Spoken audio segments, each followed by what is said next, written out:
By the final quarter of 2011, Bali had experienced a surge in foreign arrivals of nearly 12%. Bali is an island offering anything we want to make of it. There are so many things to do and acquaintances to be made. Bali is essentially a reflection of what the individual brings to the island.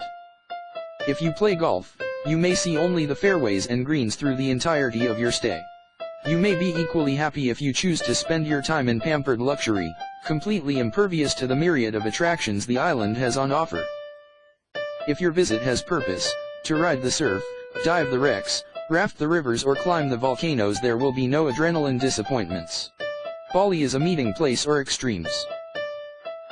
A place where cutting-edge movers and shakers mix hand in hand with the custodians of an ancient culture coming to grips with the constant evolution of its existence. Life in modern-day Bali is about finding the balance between these two vastly different worlds. The Bali that so many of us have come to love began in the rice fields many centuries ago. From such simple origins come very elaborate family and community structures. This is critical to understand in order to better understand the island and its people. The guaranteed outcome of such comprehension is a greater love for Bali and her people.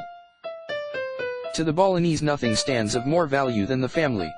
The very old and the very young are cradled and spoiled in Balinese culture.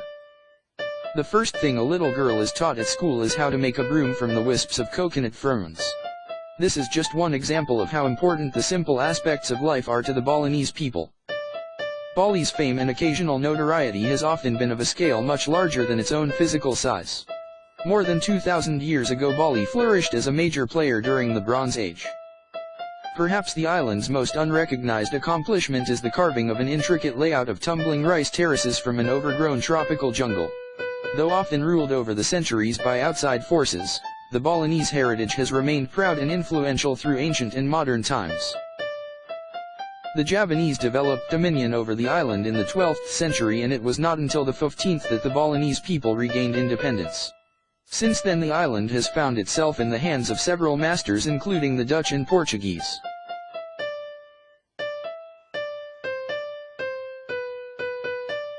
By the early 1990s, Bali was center of the international tourism stage. Mass tourism in the form of millions of arrivals brought the power of the dollar to Bali, and every major hotel chain operated at least one property.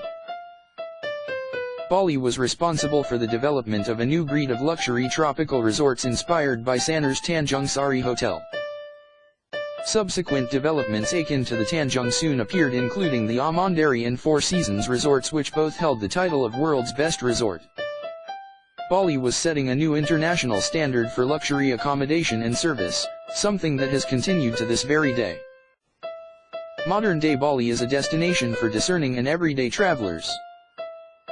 Catering for the needs of all, the island is and will remain for years to come one of the premier holiday destinations on Earth.